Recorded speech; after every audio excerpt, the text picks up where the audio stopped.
मराठा आंदोलक मनोज जरांगे पाटील यांचा आज आणि उद्या मुंबईमध्ये मुक्काम असणार आहे आणि त्यानंतर ते आपल्या पुढच्या दौऱ्यासाठी शिवनेरी किल्ल्याच्या दिशेने रवाना होतील। मुंबईमध्ये जरांगेंनी मुख्यमंत्री शिंदेंची भेट घ्यावी अशी अपेक्षा शिक्षण मंत्री दीपक केसरकर यांनी व्यक्त केली आहे। मनोज जरांगे पाटलांच्या दुसऱ्या टप्प्यातील दौऱ्याला 19 ऑक्टोबरपासून शिवनेरी किल्ल्यावरून सुरुवात होणार आहे। या दौऱ्यामध्ये त्यांची एकही सभा नसेल। दरम्यान त्यांनी राज्य सरकारला पुन्हा नवा इशारा दिलाय। दिलेल्या मुदतीमध्ये आरक्षण मिळालं नाही तर होणारं आंदोलन सरकारला झेपणार नाही असं जरांगे पाटील यांनी बजावलंय। पुण्याच्या इंदापूरमध्ये 21 ऑक्टोबरला मनोज जरांगे पाटलांची जाहीर सभा होणार आहे। या पार्श्वभूमीवर सकल मराठा समाजाची शासकीय विश्रामगृहात बैठक झाली। या बैठकीमध्ये सभेबाबत तसंच पुढल्या रणनीतीबाबत चर्चा झाली। मराठा आरक्षणाला पाठिंब्यासाठी बीडच्या केजमध्ये आरपीआयनं मोर्चा काढला। राज्य सरकारवर नाराजी व्यक्त करत मराठा समाजाला आरक्षण मिळालं पाहिजे अशी मागणी आरपीआयनं केली। सरकारनं खासगीकरणाचं धोरण थांबवलं नाही तर वेळप्रसंगी महायुतीतून बाहेर पडण्याचा निर्णय रामदास आठवले घेतील असा इशारा यावेळी देण्यात आला। मराठा कुणबी पुरावे गोळा करण्यासाठी आलेल्या माजी न्यायमूर्तींच्या अध्यक्षतेखालील समितीमध्ये भाषातज्ञ नसल्यानं नवी अडचण समोर आली आहे। हिंगोली दौऱ्यावर आलेल्या समितीपुढे मराठा समाजानं कुणबी जातीचं मोडी, पारशी, मैथिली या भाषेतले पुरावे सादर केले। मात्र ते पुरातन लिपीत आणि भाषेत असल्यानं अडचणी वाढल्या। राज्यातल्या ग्रामपंचायत निवडणुकांसाठी अर्ज सादर करण्याच्या वेळेत वाढ करण्यात आली आहे। 20 ऑक्टोबरला दुपारी 3 ऐवजी संध्याकाळी 5:30 वाजेपर्यंत वेळ वाढवण्यात आली। राज्य निवडणूक आयोगानं हे सांगितलं तर राज्यभरातल्या सुमारे 2359 ग्रामपंचायतींच्या सार्वत्रिक निवडणुका घेतल्या जाणार आहेत। पंतप्रधान नरेंद्र मोदी 26 ऑक्टोबरला साईबाबांच्या शिर्डीत येणार आहेत। त्यांच्या हस्ते विविध विकास कामांचं लोकार्पण होणार आहे। शेतकरी मेळावाही या ठिकाणी पार पडणार आहे। धनगर जागर यात्रा निमित्तानं आमदार गोपीचंद पडळकर सिंधुदुर्गात दाखल झाले। मात्र पडळकर यांच्या दौऱ्याकडे धनगर समाजानं पाठ फिरवल्याचं चित्र पाहायला मिळालं। कारण छोटंसं सभागृह असून सुद्धा अनेक खुर्च्या रिकाम्याच असल्याचं दिसून आलं। अकोल्यात राष्ट्रवादी काँग्रेसमधील एका पदाधिकाऱ्याच्या प्रवेशावरून वाद निर्माण झाला। वारंवार लोकसभेचं तिकीट मागणाऱ्या आणि 5 वर्ष पक्षामध्ये न दिसणाऱ्या उमेदवाराला तिकीट देऊ नये अशी मागणी माजी महापौर मदन भरगड यांनी केली आणि त्याचा राग मनात ठेवून डॉक्टर अभय पाटील आणि मदन भरगड यांच्यात वाद झाला। मनसे अध्यक्ष राज ठाकरे यांनी आज बैठक बोलावली आहे। मुंबईत दादर इथल्या सावरकर सभागृहात सकाळी 10 वाजता ही बैठक होणार आहे। मुंबई, ठाणे, रायगड, रत्नागिरी, सिंधुदुर्गातल्या पदाधिकाऱ्यांची ही बैठक आहे। राज ठाकरे त्यांना मार्गदर्शन करणार आहेत। दिल्लीत केंद्रीय रस्ते वाहतूक मंत्री नितीन गडकरी आणि राष्ट्रवादी काँग्रेस अध्यक्ष शरद पवार यांची बैठक झाली। महाराष्ट्रातून जाणाऱ्या हरित महामार्गासंबंधी यावेळी पवार आणि गडकरी यांच्यात चर्चा झाली। नाशिक आणि नगरच्या शेतकरी शिष्टमंडळानं आपल्या समस्या यावेळी मांडल्या तसंच लेखी निवेदनही दिले। लोकसभा निवडणुकीसाठी शरद पवार गट कामाला लागला। शरद पवार आणि प्रदेशाध्यक्ष जयंत पाटील यांच्या प्रमुख उपस्थितीत आजपासून 2 दिवस लोकसभा मतदारसंघनिहाय आढावा घेतला जाणार आहे। 18 आणि 19 ऑक्टोबरला होणाऱ्या या बैठकांना मतदारसंघातले प्रमुख पदाधिकारी, कार्यकर्ते, अध्यक्ष, विविध आघाड्यांच्या पदाधिकाऱ्यांना निमंत्रित करण्यात आले आहे। ठाणे आणि कल्याण लोकसभेवरून महायुतीत तिढा निर्माण होण्याची शक्यता आहे। ठाणे आणि कल्याण जागेची मागणी अजून कोणीच केलेली नाहीये आणि या दोन्ही जागा कोणाकडे जाणार हे अजून ठरलं नसल्याचं भाजप प्रदेशाध्यक्ष चंद्रशेखर बावनकुळे म्हणाले। तर ठाणे शहर आणि कल्याण लोकसभेवर शिवसेनेचा खासदार असल्यानं या जागा आम्हीच लढवणार असा दावा शिंदे गटानं केला। ठाण्यामध्ये टेंभीनाका देवीच्या दर्शनाला रश्मी ठाकरे आज जाणार आहेत। टेंभीनाका उत्सवात शिंदे गटाचा दबदबा असतो। शिवसेना पक्षामधील फुटीनंतर गेल्या वर्षी रश्मी ठाकरे देवीच्या दर्शनाला ठाण्यामध्ये आल्या होत्या। त्यावेळी ठाकरे गटाकडून मोठं शक्ती प्रदर्शन करण्यात आलं। अहमदनगरच्या श्रीरामपूरमध्ये हजारो नागरिकांवर विस्थापित होण्याचं संकट घोंगावतंय। रेल्वे प्रशासनाकडून 1,500हून जास्त लोकांना नोटीस बजावण्यात आली आहे। नागरिकांची स्वतःची जागा असताना रेल्वे प्रशासनाकडून हा आदेश देण्यात आलाय। रेल्वेनं हा निर्णय मागे न घेतल्यास जन आंदोलनाचा इशारा देण्यात आलाय। यवतमाळ जिल्ह्यामध्ये निम्न पैनगंगा प्रकल्पासाठी प्रशासन जबरदस्तीने ठराव घेत असल्याचा आरोप करण्यात आलाय आणि या प्रकरणामध्ये धरण विरोधकांनी जिल्हाधिकाऱ्यांकडे तक्रार दाखल केली आहे। त्यामुळे या मुद्द्यावरून पुन्हा संघर्ष होण्याची भीती व्यक्त होती।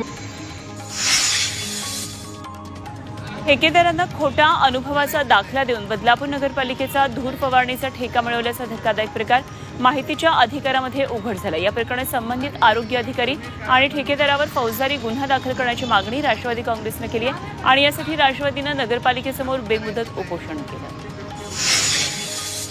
जळगावमध्ये आशा स्वयंसेविका आणि गटप्रवर्तक संघटना विविध मागण्यांसाठी आक्रमक झाल्यात। जिल्हा परिषद मुख्यालयाच्या आवारात हजारोंच्या संख्येने जमा होत त्यांनी रास्ता रोको आंदोलन केलं। मागण्या मान्य न झाल्यास आजपासून राज्यातल्या 67,000 स्वयंसेविका आणि गटप्रवर्तक बेमुदत संपावर जाण्याचा इशारा देण्यात आला।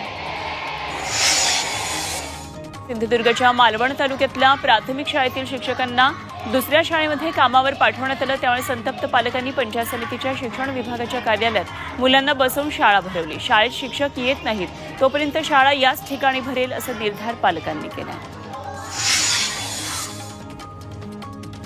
मुंबई गोवा महामार्ग तसंच सिंधुदुर्ग जिल्ह्यांतर्गत रस्त्यावर पडलेल्या खड्ड्यांबाबत ठाकरे गट आता आक्रमक झालाय। सरकारचं लक्ष वेधण्यासाठी 30 ऑक्टोबरला पदयात्रा काढण्यात येणार आहे। करूळ घाट ते कळकवली तळरेपर्यंत ही पदयात्रा काढली जाईल।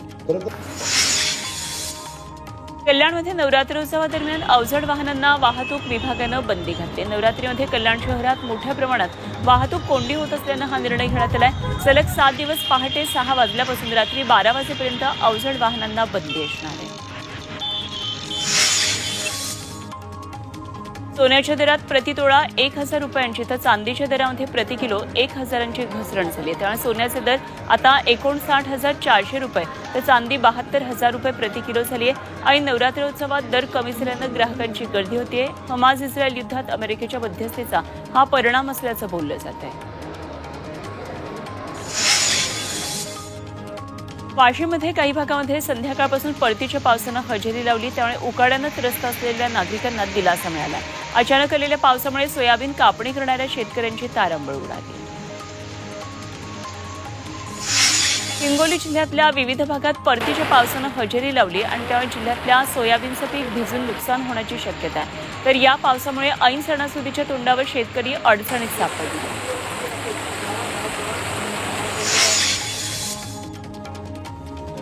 पाऊस कमी असला तरी शेतकऱ्यांच्या शेतातील विहिरी भरलेल्या असल्याचा अजब दावा कृषी मंत्र्यांनी केलाय।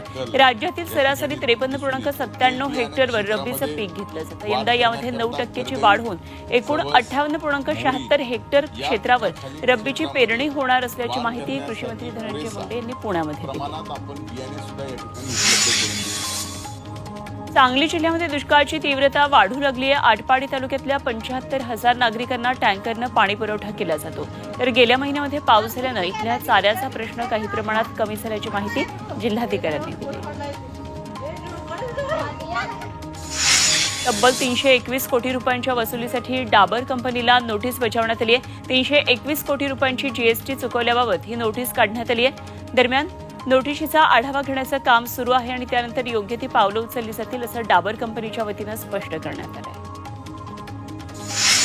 अहमदनगरच्या कोपरगाव शहरामध्ये भर वस्तीत धुमाकूळ करणाऱ्या बिबट्याला जेरबंद करण्यात आलं। गेले 3 ते 4 दिवसांपासून बिबट्यानं शहरात धुमाकूळ घातला होता आणि तेव्हापासून या बिबट्याला पकडण्यासाठी वन विभाग शर्थीचे प्रयत्न करत होतं। अखेर त्याला जेरबंद करण्यात आले। मुंबईतल्या दहिसर टोलनाक्यावर नजर ठेवण्यासाठी मनसे 10 सीसीटीव्ही कॅमेरा बसवणार आहे। मनसे अध्यक्ष राज ठाकरे यांच्या आदेशानंतर हे पाऊल उचलण्यात येत आहे। एकंदरीत टोल दरवाढीच्या मुद्द्यावरून मनसे चांगलीच आक्रमक झाली। नवरात्र काळात तुळजाभवानी मंदिर परिसरात 200 मीटरपर्यंत तेल विक्री करायला बंदी आहे। मंदिर संस्थानचे अध्यक्ष आणि जिल्हाधिकारी सचिन ओंबासे यांनी तसे आदेश काढले। मात्र तुळजाभवानी देवीच्या यज्ञमंडपाजवळच खुलेआम तेल विक्री सुरू असल्याचं दिसून आलं। विधान परिषद उपसभापती नीलम गोऱ्हेंनी तुळजाभवानीचं दर्शन घेतलं। यावेळी तुळजाभवानी देवीच्या दर्शन व्यवस्थेबाबत नीलम गोऱ्हेंनी नाराजी व्यक्त केली आहे। विनाकारण काही जण पुजाऱ्यांवर दबाव आणत असून हीन दर्जाचं राजकारण सुरू असल्याची टीका त्यांनी केली। गडचिरोली पोलीस दलाचं नक्षलविरोधी विशेष अभियान पथक मोटरसायकल राईड करत आहे। नक्षलींविरोधात लढताना शहीद झालेल्या पोलीस जवानांच्या सन्मानार्थ दक्षिण भारत बाईक राईडचं आयोजन करण्यात आलं। 7 जवानांचा समावेश असलेली ही राईड सुमारे 6,500 किलोमीटर अंतर पार करणारे 22 दिवसांची ही राईड आहे। रत्नागिरीमध्ये चिपळूण उड्डाणपूल दुर्घटनेत आमदार शेखर निकम थोडक्यात बचावल्याची धक्कादायक माहिती समोर आली आहे। हा पूल कोसळत असताना त्याच्या खालीच आमदार शेखर निकम आणि त्यांचे कार्यकर्ते होते, मात्र त्यांनी तिथून मोठ्या शिताफीनं पळ काढल्यानं हे सर्वजण थोडक्यात बचावले आणि याचं एक्सक्लुझिव्ह सीसीटीव्ही फुटेज पोलिसांच्या हाती आले।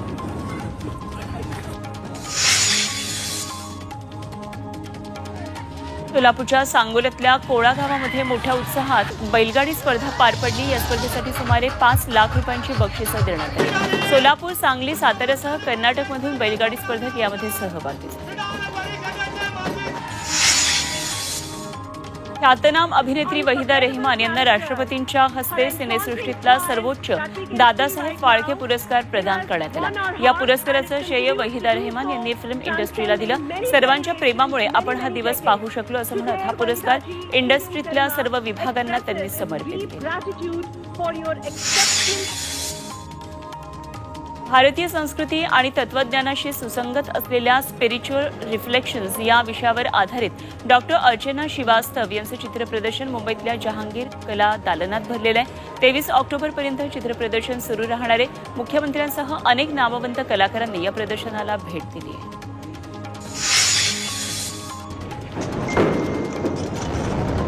जर्मनीनं इराण हिजबुल्लाह या दहशतवादी संघटनेला इशारा दिलेला आहे। इराणनं हमासला पाठिंबा दर्शवला तर हिजबुल्लाहनं इस्रायलवर रॉकेट हल्ले केलेत। या घडामोडीनंतर हमास इस्रायल युद्धामध्ये हस्तक्षेप करू नका अशा शब्दांमध्ये जर्मनीनं इराण तसंच हिजबुल्लाहला तंबी दिली आहे। पुणे नाशिक महामार्गावर चाळकवाडी टोलनाक्यावर तुफान हाणामारी झाली। पुण्यातल्या सिंहगड स्प्रिंगडेल स्कूलचे विद्यार्थी कबड्डी खेळण्यासाठी गेले होते। परतीचा प्रवास करताना टोल आकारल्यानं त्यांचा वाद झाला। तो एवढा विकोपाला गेला की विद्यार्थी आणि टोल कर्मचाऱ्यांमध्ये थेट हाणामारी सुरू झाली। कल्याणमध्ये कॅब चालकानं एका तरुणीचा विनयभंग केला। ही तरुणी नवी मुंबईतल्या ऑफिसमधून रात्री कॅबमधून कल्याणला जात होती आणि यावेळी राकेश जयस्वाल या कॅब चालकानं तिचा विनयभंग केला।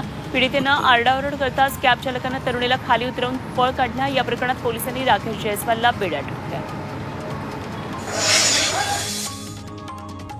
ड्रग माफिया ललित पाटीलनं एमडी अर्थात मेफेड्रिन ड्रग्ज रॅकेटमधून मिळवलेल्या पैशांमधून मोठ्या प्रमाणात सोन्याची गुंतवणूक केली होती। त्यानं 5 किलो सोनं खरेदी केल्याची माहिती पोलिसांच्या तपासात समोर आली आहे। ललितचा भाऊ भूषण आणि मित्र अभिषेक बलकवडे यांच्या तपासामधून हा खुलासा झाला आहे।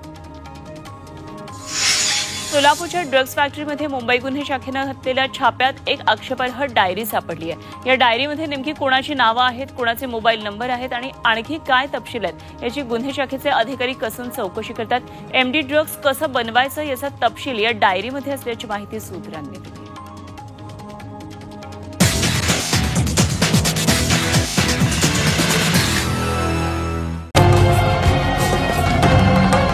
छत्रपतींचा विचार म्हणजे